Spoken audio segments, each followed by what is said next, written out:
Kako da odredimo Facebook budžet kada puštamo reklame na Facebooku ili Instagramu?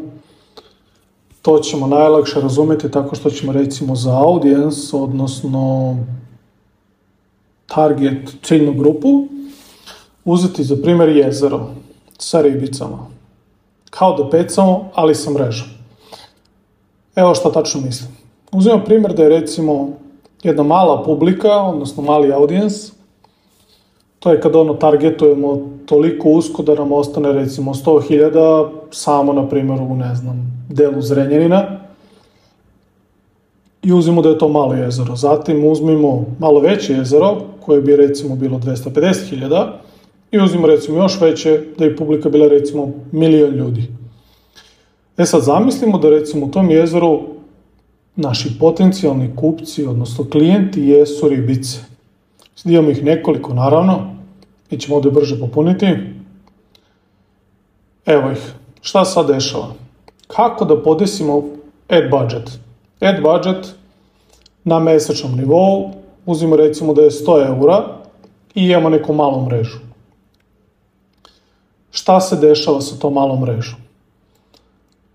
Kada nju hoćemo u malu publiku, često gubimo.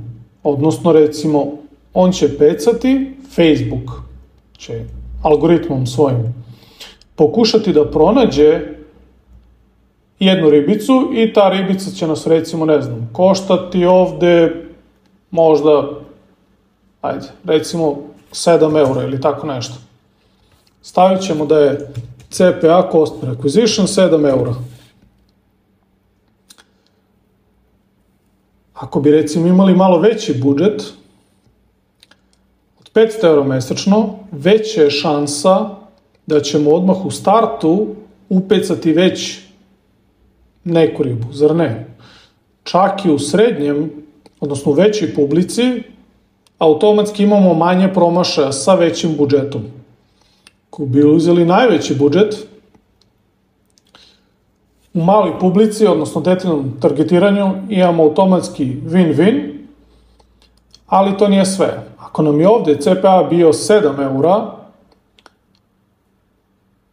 sa recimo srednjom mrežom, bio bi možda recimo 5 eura. Jer ako smo dobro vidjeli, znači gde god da bacimo ovo jezero manje mrežu, automatski smo uhvatili nešto. Samim tim je i cost per acquisition manji. Ako bi recimo uzeli veliku mrežu, CPA bi onda bio možda 2 eura. Zašto je ovo bitno da razumemo? Zato što često krećemo i često imamo biznisa koji kreću kao preduzetnici samostalno, recimo, sa malim budžetom. Teško je naći čak i u maloj sredini, odnosno u maloj publici. Zamislite u velikoj koliko bi promašaja bilo dok ne dođemo do velikog jata. Samim tim skuplja nam je akvizicija. Šta to znači? Da bi sa malim budžetom od 100 eura dobili recimo, za mjesec dana možda 5 potencijalnih klijenata, od kojih bih možda zatvorili 2, ali bi nas i koštalo skuplje. Koliko bi uzeli veći budžet, automatski bi imali mnogo više ili bi brže dobili klijente i koštalo bi nas manje. Iz ovoga zaključujemo da jednostavno nema smisla i nije efektivno raditi sa malim budžetom, na Facebooku pogotovo.